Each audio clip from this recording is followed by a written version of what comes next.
오늘 요한계시록 5장 7절에는 드디어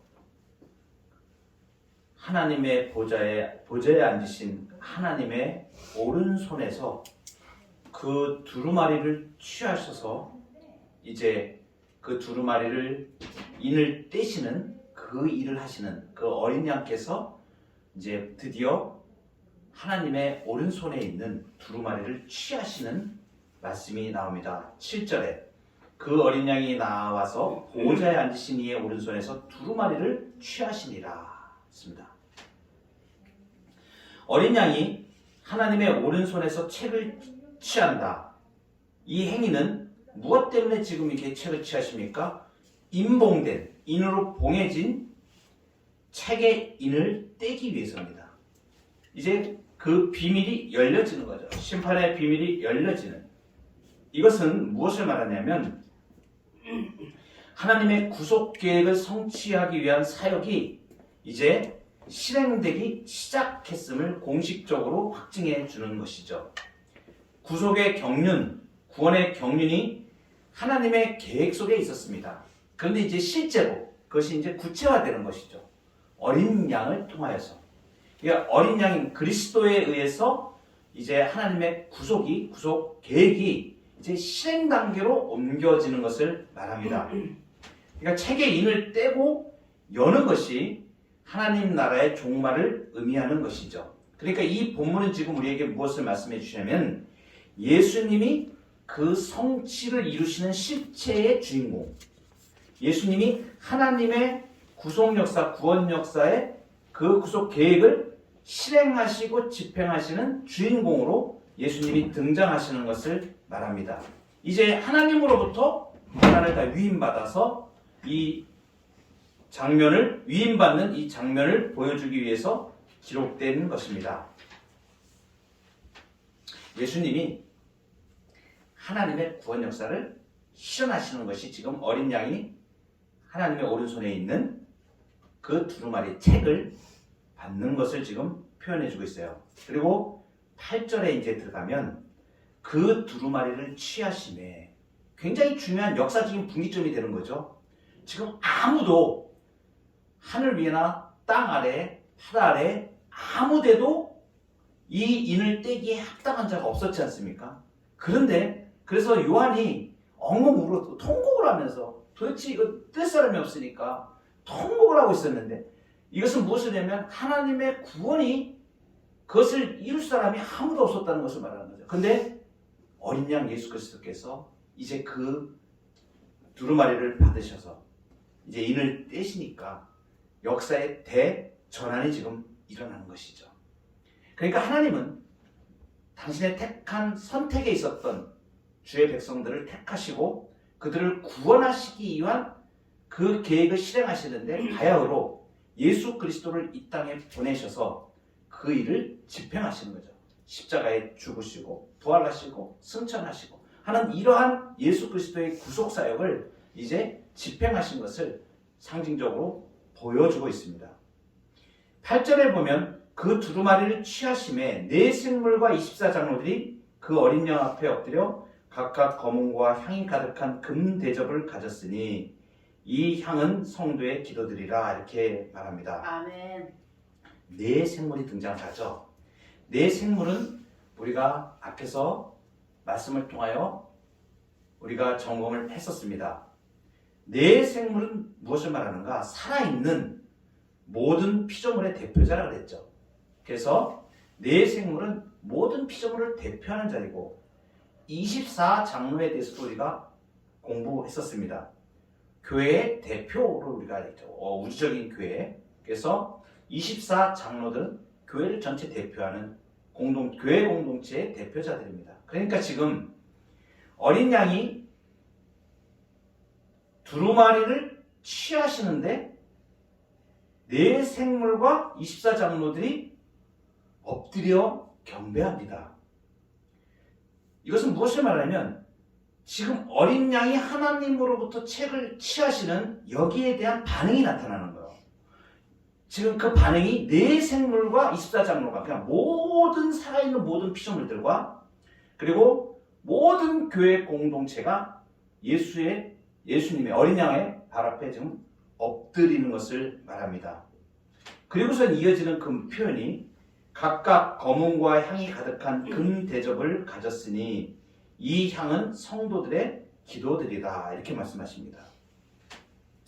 이 검은고 같은 거는 이제 비파를 말하는 거예요. 그 악기를 말합니다. 찬양을 올리는 거죠. 그래서 이제 여기에 등장하는 노래가 이제 새 노래예요. 새 노래는 특별히 새 노래가 무슨 헛노래가 있고 새 노래가 있는가? 이 새 노래라는 이 표현은 어디에 대응되는 거냐면, 예전에 출애굽할 때에 이스라엘 백성들이 홍해를 건너서 하나님의 영광을 노래한 적이 있습니다. 모세 때에 그때 일이 일어났던 거예요. 그 노래, 구원의 역사를 보여주신 거기 그 노래가 옛 구약시대에 있었던 노래로 보는 것입니다. 옛 노래로 보는 것이에요.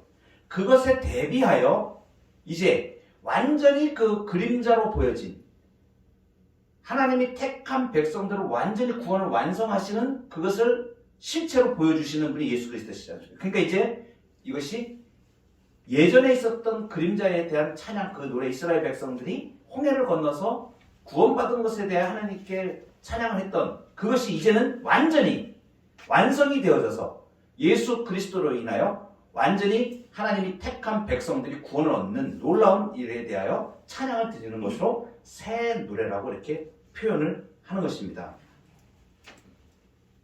그러면 이 비파, 검은고, 이런 그 하프, 이런 종류의 악기들을 동원해서 찬양을 하고, 그리고 향이 가득한 금대접을 가졌다, 이렇게 말합니다. 금대접이 어디서 등장을 했었습니까? 그림자로 나타났을 때는 이 금대접이 성막에 있었던 것이죠. 그죠? 하나님이 시내산에서 이스라엘 백성 모세에게 계시하여 주신 성막을 만들려고 할 때 성소에서 지성소로 들어가는 그 앞에 분향단에 향 올리는 금대접입니다. 그래서 그것은 성막에 있었던 것이에요. 이것이 말하는 이제 금대접입니다. 들어가기 전에 이 금대접을 누가 가지고 있는가 하는 것을 우리가 이제 먼저 결정을 할 텐데, 8절에 보면 이제 네 생물하고 24장로들이 등장을 했지 않습니까? 그리고 이어서 그 8절에 그 어린 양 앞에 엎드려 각각 검은과 향이 가득한 금대접을 가졌다 그러니까 그 앞에는 지금 그 주체가 두 주체가 나와요. 네 생물이 나오고 24장로들이 나오죠. 그럼 네 생물과 24장로들 중에 이 사람 이 지금 표현된 네 생물과 24장로 이 전체가 그 금대접과 하프를 가졌는가, 검은고를 가졌는가, 그게 아니고 24장로만 지금 이걸 들고 있는 것을 말하는 거예요. 후에 언급된 네 생물 앞에는 네 생물들이 있고, 그리고 24장로들이 있는데 24장로들이 이 비파와 검은고와 그 금대접을 들고 있는 것을 말합니다. 왜 그러냐면 우리 그 한글 개역에는 이것이 표현되어 있지 않은데 이 문맥에 원문으로 보면 가지고 있다, 지금 가지고 있다는 이 표현이 네 생물은 이게 이제 명사에 성이 있습니다. 남성이 있고 중성이 있고 여성이 있습니다. 이게 이제 헬라어에서 분류가 되는 건데 이 문법에 보면 가지고 있다라는 이 표현은 남성에 해당하는 표현이에요. 그런데 네 생물은 성으로 따질 때 중성으로 표현되어집니다. 이제 성을 따지는 그 원문에 그런 그 해석하는 방법들이 있습니다.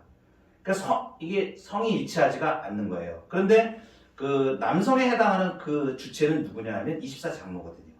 그래서 이제 문법적으로 볼 때, 문맥으로 봤을 때, 원문의 모든 표현으로 봤을 때 지금 이 가지고 있다라는 것에 해당되는 것은 24장로들이 가지고 있는 것으로 봅니다. 또 하나는 뭐냐면 24장로는 교회 공동체를 상징하지 않습니까? 그러니까 이 사람들이, 이 24장로들이 지금 가지고 있는 게 뭐냐면 성도들의 기도를 상징하는 금대접을 가지고 있잖아요. 그러니까 기도를 가지고 있는 것은 어디에서 이루어지는 것입니까? 이것은 교회 공동체에서 이루어지는 것으로 보는 것이죠. 그래서 향으로 가득한 이 금대접들이 네 생물보다는 24장로와 지금 조화가 되는 것이죠. 그리고 명확한 성경적인 근거가 또 하나 제시되는 게 뭐냐면 우리가 24장로를 공부할 때 한번 하고선 넘어왔었습니다. 그것이 뭐냐면 24장로가 성전에서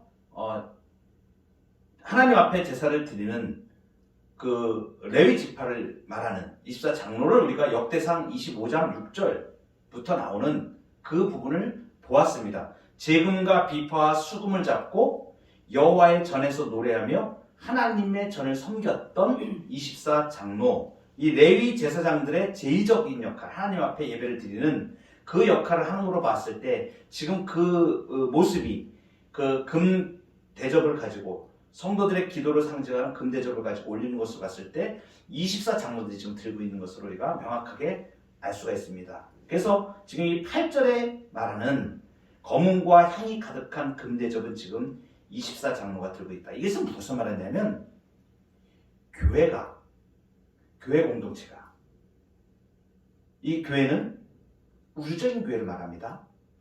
그러니까 역사적으로 이 역사 이래로 하나님께서 택하신 모든 백성들, 예수 그리스도의 피로 값주고 산 모든 주의 백성들 전부 다 총칭하여 교회라고 부르는 것입니다. 이 교회가 무엇을 하냐는 거예요. 교회가 지금 하는 역할이 명확하게 나오는 거예요. 악기를 들고 뭘 하겠습니까? 찬양을 하는 거예요. 하나님을 찬양하는 거예요. 그리고 그 교회의 가장 소중한 것이 뭐냐면 금 대접에 담긴 성도들의 기도인 거예요. 그러니까 교회는 하나님을 찬양하고 하나님께 기도하는 공동체라는 것을 여기서 말해주는 거예요. 어린 양이 지금 두루마리를 책을 취하시는데 네 생물과 24장로들이 찬양과 새노래로 걷도 합당하시도다. 어린 양이 이 인을 떼시기에 합당하시도다. 영광을 받으시기에 합당. 영광과 존귀와 쫙 올려드리지 않습니까? 교회가 예수 그리스도의 그 구속의 은총을 찬양하는 겁니다. 그리고 성도들이 기도하는 것을 말합니다. 여기 8절에 보면 특별히 각각 검은과 향이 가득한 금 대접을 가졌으니 이 향은 성도의 기도들이라 이랬습니다.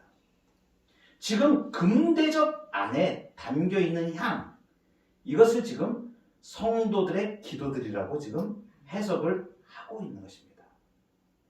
여기에서 이 문맥에서 왜 성도들의 기도가 지금 등장하는가? 이것이 오늘 주님이 우리에게 주시는 아주 중대한 영적인 진리가 있습니다. 이 금대접의 향, 이 향이 성도들의 기도들인데 이것이 지금 문맥에서 등장하는 이유가 있습니다. 이 근거 구조를 성경 말씀에서 두 가지로 우리가 볼 수가 있는데 시편 141편 2절에 보면 우리 같이 한번 큰 목소리로 한번 읽어보도록 하겠습니다. 시작. 나의 기도가 주의 앞에 분향함과 같이 되며 나의 손드는 것이 저녁 제사같이 되게 하소서. 아멘. 자, 기도를 주님 앞에 이렇게 주의 앞에 기도를 드리는데 이것을 지금 뭐에 비교하고 있습니까?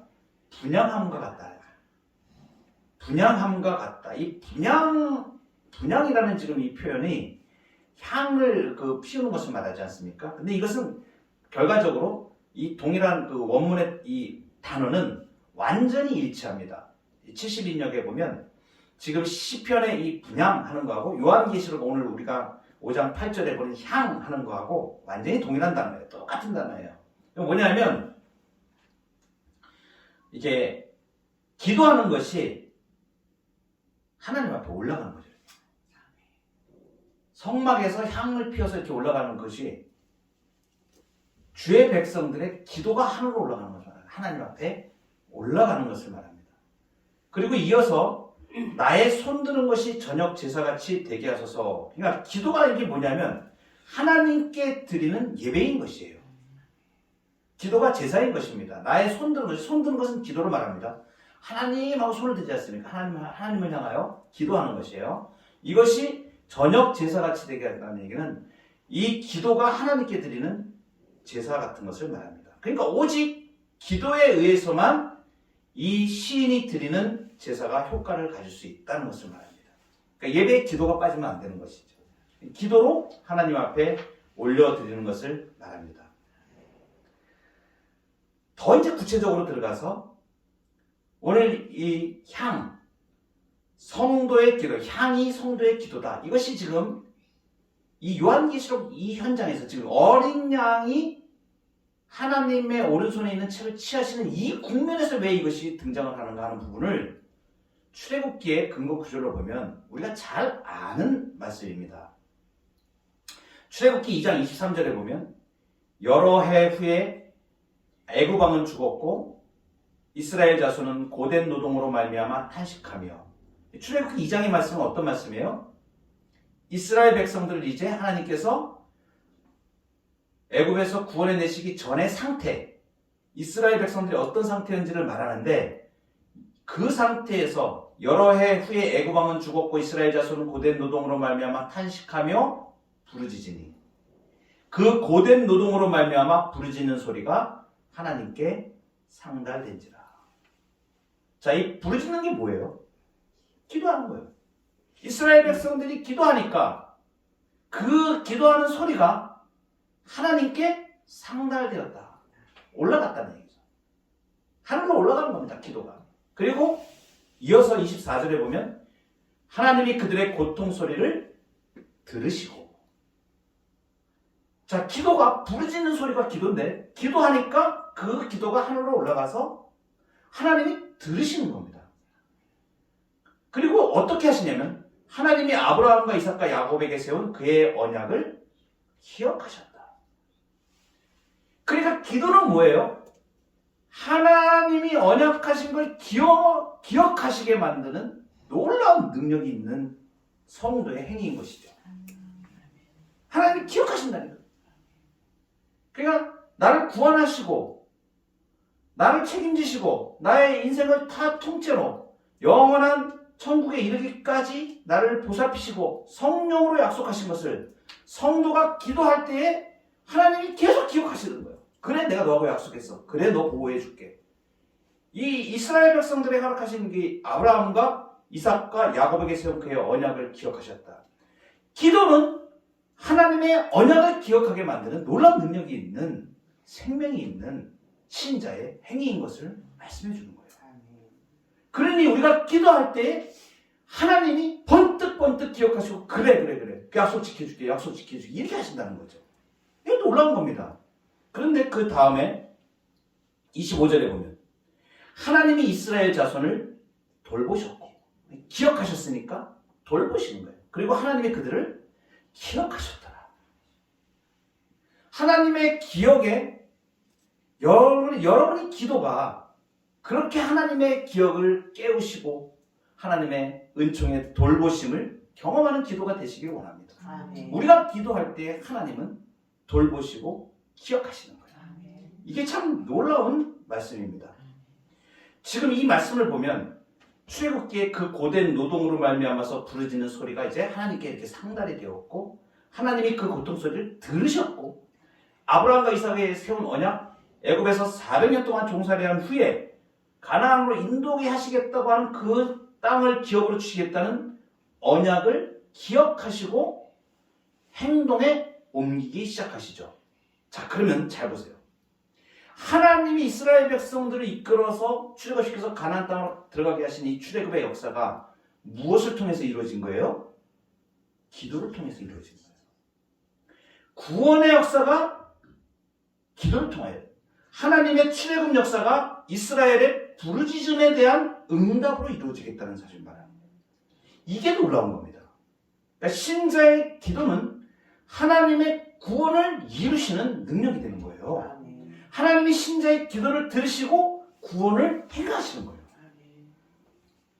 그러면 이제 요한계시록에 들어와서 요한계시록에서 지금 어린 양이 두루마리를 5장 8절에서 떼시는데 24장로들이, 네 생물과 24장들이 앞에 엎드려서 이제 각각 그 검은과 향이 가득한 금대접으로 이 성도의 기도가 이렇게 올라갑니다. 이것은 무엇을 말하는가? 성도들의 기도가 어린 양이 책의 인을 떼시는데 직접적인 원인을 제공하고 있다는 것을 말하는 거예요. 좀 전에 출애굽기에서 봤듯이 이스라엘 백성들이 부르짖으니까 하나님께서 들으시고 기억하시고 언약을 기억하셔서 돌보시고 행하신 구원의 역사를 행하신 것처럼 지금 어린 양이 하나님의 손에 있는 그 종말의 책을 받으셔가지고 구속 역사를 이제 이루시는 이 일을 어떠한 원인으로 하시냐면 성도들의 기도로 지금 집행하신다는 거예요. 그러니까 성도들의 기도는 하나님의 구원 역사를 이루는 가장 중요한 원인이 된다는 것입니다. 우리를 통하여서 우리가 하나님 앞에 기도할 때 하나님의 구원의 역사가 이루어지는 것을 말합니다. 지금 이제 5장 8절 이후에 6장에서부터 8장으로 쭉 가는데 어린 양이 예수 그리스도께서 7인을 이제 떼십니다. 이 떼실 때에 이 떼는 것은 지금 누구의 응답으로 발생한 거냐면 성도들의 기도의 응답으로 이것이 발생되어지는 것이에요. 그러니까 종말에 대한 모든 하나님의 구원의 기생 역사들은 성도의 기도로 이루어진다. 책의 인을 떼므로써 하나님의 구속 역사가 성취되고 그 현상으로 심판이 주어지게 되는 것은 성도들의 기도가 응답된 결과입니다. 우리가 주기도문을 배울 때 이것을 보았습니다. 이름이 거룩히 여김을 받으시오며 이렇게 기도하죠. 그러니까 거룩한 이름을 더럽히는 모든 불경한 것들이 일소되어지고 소멸되어지고 하나님의 영광을 흐리고 약화시키는 그러한 것들이 모든 비방과 조롱들 이런 것들이 그쳐지고 하나님을 모독하는 일들이 진압되어지고 하나님의 존엄이 더욱더 빛나게 나타나는 것, 이러한 일들이 지금 무엇을 통하여 이루어집니까? 성도들이 기도합니다. 예수님이 지금 그것 때문에 우리에게 이렇게 기도하라고 말씀하신 거예요. 이름이 거룩히 여김을 받으시오며 기도할 때에 이 일들이 일어나는 거예요. 구원의 역사가 일어나는 거예요.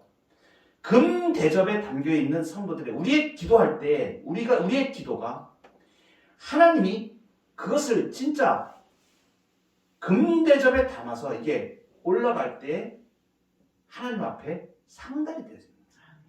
우리는 기도할 때 이 확신과 이 은혜를 가지고 기도해야 됩니다. 내가 기도할 때 하나님의 구원의 역사가 이루어지는 것을 우리가 믿고 기도하는 것입니다. 교회는 그렇게 영광스러운 존재로 우리에게 부르신 것입니다. 그래서 우리 삶에 사탄의 저주가 임하는 것, 사망의 저주가 임하여 있는 것들을 우리가 기도할 때 하나님께서 들으시고 기억하시고 고치시고 회복시키시고 돌보시는 역사가 일어나는 거예요. 아멘.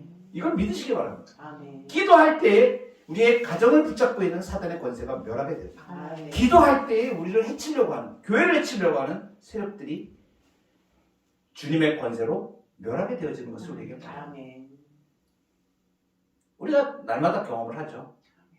교회가 시험이 들었을 때, 또 시험 든 자가 있을 때 우리가 강력하게 기도하지 않습니까? 기도할 때 하나님께서 그 기도를 들으시는 것을 우리가 보게 됩니다. 나라가 임하시오며 우리가 이렇게 기도합니다. 예수님이 말씀하신 것처럼 하나님의 통치가 이제 미래적 공간인 하나님의 나라를 기대하면서 현재적으로 하나님의 통치가 이루어지는 하나님 나라를 이루어가는 것, 이것이 바로 기도에 의해서 지금 이루어지고 있다.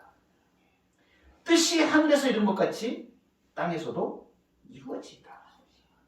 하나님의 뜻은 사람이 죄악에서 구원을 받는 것이죠. 진리에 도달하는 것입니다. 이것이 무엇으로 이루어집니까? 기도함으로 이루어집니다. 그래서 성도들의 기도는 하늘의 뜻을 땅에서 이루는 능력이 되는 것입니다. 하나님은 하나님의 역사를 이루어 가실 때 무엇을 사용하시냐면 성도들의 기도를 사용하십니다. 그러니까 이 말씀이 지금 요한계시록 5장 8절에 어린 양이 하나님의 오른손에 있는 책을 취하실 때에 성도들이 기도하는 것은 구원 역사가, 어린 양 예수 그리스도를 이루는 구속 역사가 성도들의 기도의 결과로 이루어진다는 것을 우리에게 말씀해 주십니다. 우리를 하나님은 사용하시기를 원합니다. 우리를 금 대접에 담기를 원하십니다. 우리가 한번 기도하고 새벽을 깨워 기도하고 감난산 기도에 기도하고 우리가 삶에서 자리에서 기도로 나아갈 때 아멘. 예수님이 우리의 기도를 금대접에 담아서 예수님이 그것을 다 들으시고 보시고 받으시고 아멘. 예수님의 구속 역사를 이루십니다. 실제로 우리의 삶의 문제들과 우리의 어려움들과 이 부분을 주님 앞에 우리가 간구하며 나갈 때 확실하게 하나님은 기억하시고 우리의 삶에 주님의 평강을 이루십니다. 하나님 나라를 이루십니다. 이 복과 은혜가 우리 삶에 충만하기를 아멘. 주의 이름으로 축복합니다. 아멘.